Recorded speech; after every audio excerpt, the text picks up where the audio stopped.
Hansard is a unique multi-role UAS platform designed specifically for operation in remote and difficult to reach areas of low infrastructure. The Hansard combines a cargo delivery function, a large area mapping and a surveillance capability all on the same platform, and uniquely it's able to be reconfigured and retasked in the field without obviously needing to be brought back to the factory.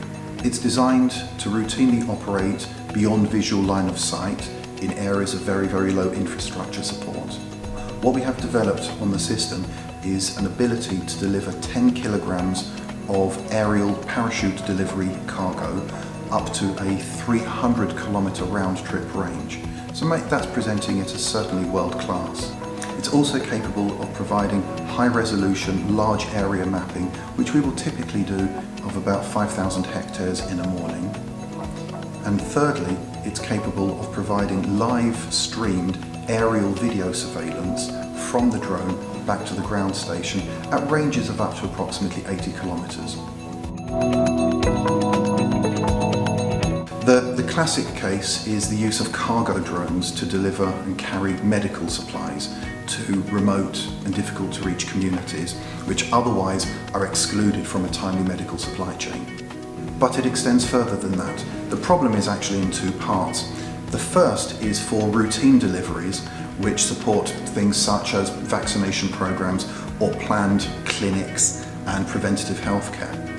The second is what is very often the classic case for emergency healthcare provision, and that revolves around the supply of emergency anti-venom or other medications or pharmaceuticals where time is very, very critical because it can typically become life-saving. In both cases, the temperature sensitivity of certain preparations adds an additional complexity from a logistical perspective for their transportation and storage before being administered. I can give you a specific example from my recent trip to Malawi.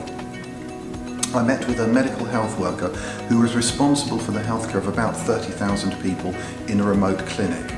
And he told me that some of his outreach centres that he was actually responsible for, he needed to travel by push bike to.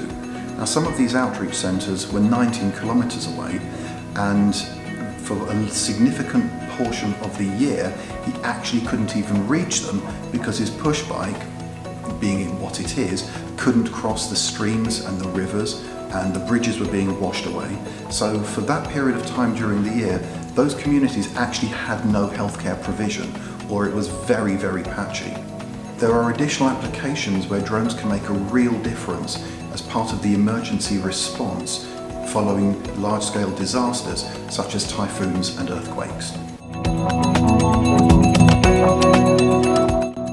The advice that I would give all of the entrants to the challenge is to focus very clearly on the problem that you're trying to solve. Make sure that you examine all of the assumptions that you are drawing. Use sophisticated technology where necessary, but if it's not necessary, keep it simple, because reliability is really important in these type of projects. Thank you for joining us today, Daniel. It's been really informative. Thank you, Sandra. Always a pleasure.